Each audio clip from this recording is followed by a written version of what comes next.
Hi guys, and welcome back to another video. And today I'm going to be bringing you something a little bit different for today's video. We're going to be speaking about Mark Hughes in his first 7 games in charge as Bradford City manager. Now, if you do go on to enjoy today's video, please make sure you drop a like on it. If you could try and hit 50 likes on today's video, that'd be massively appreciated. Subscribe if you are new as well. We are now on the road to 6,000 subscribers, so make sure you are subscribed if you haven't already. Get your post notification bell on as well so you never miss a video of when I upload. And make sure as well to drop a comment in down in the comment section down below. Obviously, people's opinions might have changed from when we officially appointed Mark Hughes a month or two ago now to obviously now the present day. What are your thoughts on his first 7 games so far? Share the video around with your family and friends as well. We're going to be speaking about different sort of players, his system, the results, and what the plans are for next season. So make sure you drop a like on today's video and subscribe if you are new as well, and let's get into it. So obviously we went into this season after appointing Derek Adams on a 3-year contract in the summer.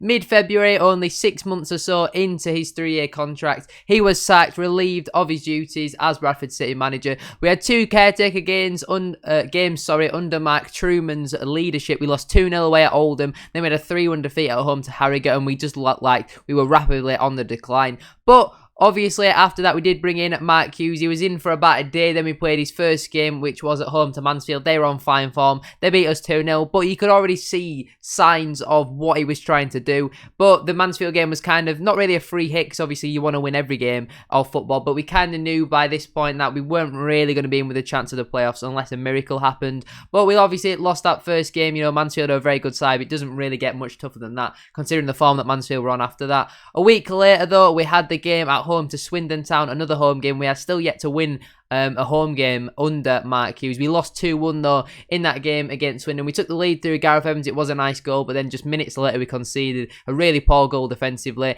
Then obviously, you know, we pretty much hammered them. I think it'd be fair to say for the rest of the match we completely not controlled and dominated the game, but we were definitely the better side in that game. Swindon limited to hardly any chances, to be honest with you. But obviously they ended up winning the game in the 96th minute. Bass makes a world-class save. Then from the following corner, he gives away a penalty, and yeah, we go away empty-handed once again, and we're thinking, right, this season's got to end as quick as possible. And after the Bristol Rovers game, which was obviously the most present game, I think a lot of people are feeling like that anyway. Most people were probably feeling that after the Forest Green and Hartlepool wins, but after the Swindon game, we did obviously get that 2-0 win away at Forest Green. Now, I didn't go to this game, so I can't really comment all too much, but to go away to the league leaders and score 2 very nice goals. The first one is well worked. Folds puts a great ball in. It falls to Callum Cook on the edge of the box, and he gets his first goal, I think since like since September, when he scored away at Crawley. So Cook, for an attacking midfielder, that's one thing he does get criticised a lot about, is his lack of goals that he does score. But he obviously scored a nice goal in that game, and then Andy Cook scores in the 95th minute,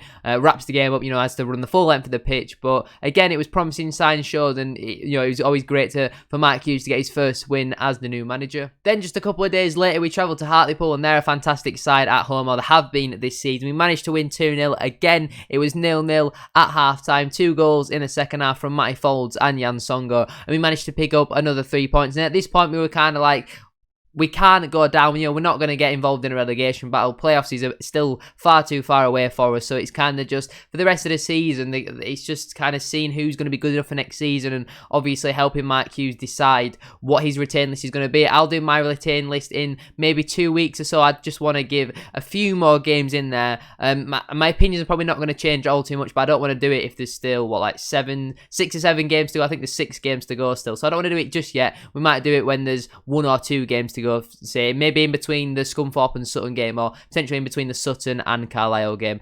After that Hartlepool game, though, we had a 2-1 defeat at home to Port Vale. This was really the first game since Mark Hughes has come in where the performance was not up to scratch. In the previous games, even when we lost against Swindon, Mansfield, like I said, was a free hit, to be honest with you, but the Port Vale game was really poor, to be honest with you. We got completely outplayed. I mean, we got a consolation goal through Charles Vernon, but Port Vale thoroughly deserved the 3 points in that. They stopped us from playing, and, you know, with Mark Hughes, with the system that we like to play, we like to try and keep the ball on the floor, which suits some players rather than others, but Port Vale were just much better than us physically and, you know, thoroughly deserved the win.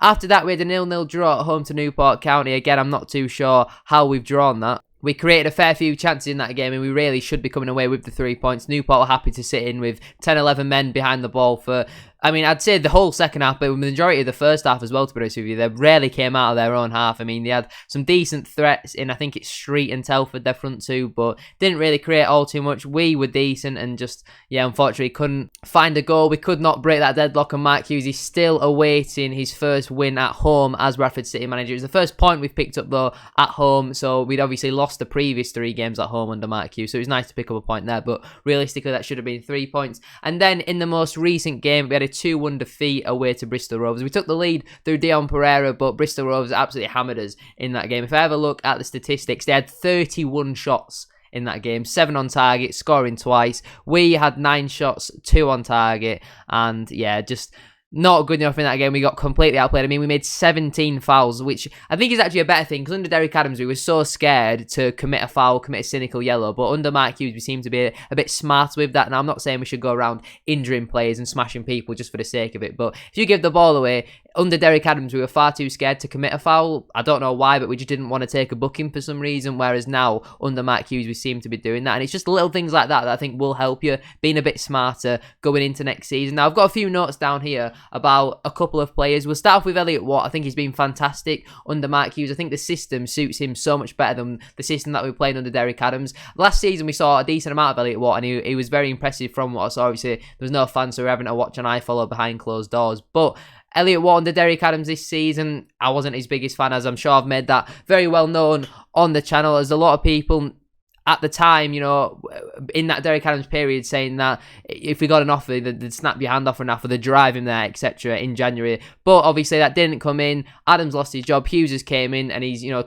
I wouldn't say completely turned the fan base's opinion around on him, but there was a compilation that got put on Twitter of Elliot Watt just from the game against Bristol Rovers, and he keeps the play ticking so well. He switches the ball nicely from left to right. He's even starting to not just aimlessly pass the ball to the linesman. You know, there was sometimes under Derek Adams where he would just pass the ball straight to an opposition player or straight out of play. He doesn't seem to be doing that under Mark Hughes. He seems a lot more composed on the ball. Obviously, he's a young lad. He's still going to give the ball away at times, which can be frustrating because of the position that he does play. You know, if he does give the ball away, it is usually in a risky area, and it does leave us quite exposed at the back. But majority of the time, his passes have been accurate, and I think he's been fantastic under Mark Hughes. Next player that I wanted to talk about was Andy Cook. Now, since his hernia injury, I think it was a hernia injury that he had he was out for about 2 months. He just doesn't look the same player under Derek Adams or under Mark Hughes. I don't think he doesn't look the same player that he was before his injury. I think he got like 7 or 8 goals before he got that injury, and he's only scored like 3 since then, and 1 or 2 of them have been penalties. So I think the system that we play just doesn't suit an Andy Cook type player. I think Lee Angle would be much better suited, just because Angle is much better technically. But even Andy Cook's hold-up play and winning flick-ons, it's been really poor, to be honest with you. And I don't want to say he's got an attitude problem, but you can tell he gets quite frustrated quite a lot. And some people see that as a bad attitude. You can understand his frustrations, but sometimes you think, I understand that you're frustrated, but you've still got to look like you're trying. And even though that he has had chances, like I'm thinking of a couple of chances that he had. I think he had one in the game against maybe Port Vale or Swindon. I can't remember, where the ball got crossed to the back post. He had pretty much a tap and he put it straight at the keeper. I can't quite remember what game that was. He had a decent chance against, I think it was Newport, right at the end of the first half. Callum Cook played him through. He took a deflection. I think it hit the bar. So he is getting chances, but he doesn't really seem to be converting them. And I absolutely love Andy Cook as a person. I think he's got a fantastic personality.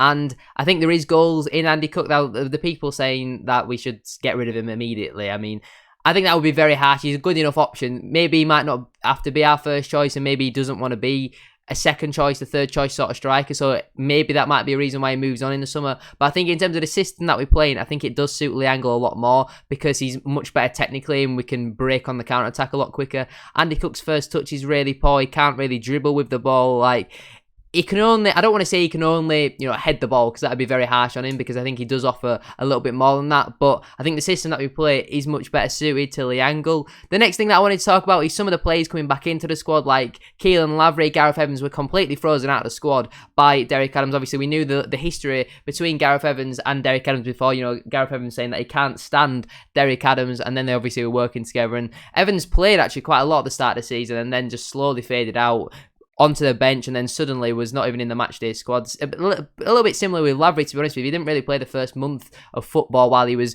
getting up to speed, and then he was on the bench here and there. He got the odd start, and then since from, I don't know, maybe November, I'm not really too, obviously he did have a few injury problems, but since November we hardly really saw him under Derek Adams. Mark Hughes brought him back in. He'd given him, I think he got a start against maybe not Mansfield. It might have been the Swindon game Lavery started and then he got dropped after that. And he's had a few appearances off the bench, 10, 15 minutes a year. He's not really done all too much. But I think there is a player in Keelan Lavery. I think he's our second best fit striker at the moment. Obviously, at the time of recording, Lee Angle is playing a behind closed doors friendly for Bradford City against Huddersfield's B team, I want to say. And we're also seeing Liam Ridehouse playing that, unfortunately. Obviously, with it being behind closed doors, we don't know how that's going to get on. There's no real live stream or anything or way to watch it, unfortunately. But yeah, it's nice to see, obviously, Lavery and Evans getting back into the squad. I don't think they'll be here next season. I mean, potentially, Gareth Evans, he's played quite a lot under Mark Hughes. You just seem to rate him, but he'll be one of the higher earners. Lavery, probably not, but maybe as like a third or fourth choice striker. He's not horrendous, and I don't think he'll be on a lot of money, to be honest with you.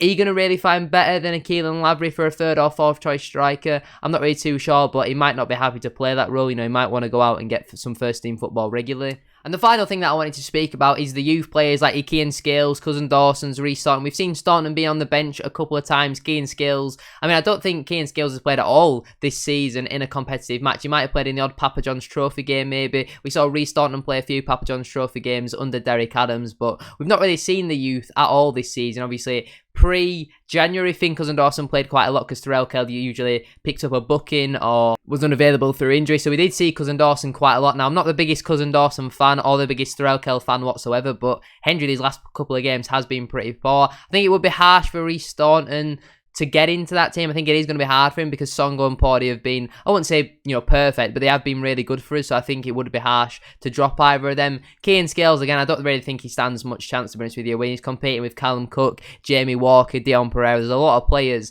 that he is competing with. So I don't really think he'll get too much of a chance. And it doesn't seem like we've had many offers from National League clubs. Obviously, that's where Derek Adams wanted them to go. They didn't end up getting offers from there. They went out on loan to Farsley and Bradford Park Avenue, respectively, for a month or two. And didn't really set the world on fire, did this? So it'll be interesting to see what happens with some of the younger players. Obviously, he's come out and said he's not just going to give them a chance just because they are from the academy, which I think is a good thing. Our under-19s are doing fantastic at the moment. I think they finished first in their league, but they're having to play some more matches to actually finish first. I'm not really too sure on how it actually works, but the future does look bright for Bradford City. Overall, though, I think it obviously has been an improvement that under Derek Adams. It's just nice to see us actually. It seems to be a connection between the fans and the manager once again, whereas under Derek Adams, we did not have that at all. But anyway, that is where I'm going to leave it for today's video. If you have enjoyed, a like as always will be massively appreciated. If you could try and hit 50 likes, as I said at the start of today's video, that'd be absolutely class. Subscribe if you are new as well. We are now on the road to 6,000 subscribers, so make sure you are subscribed if you haven't already.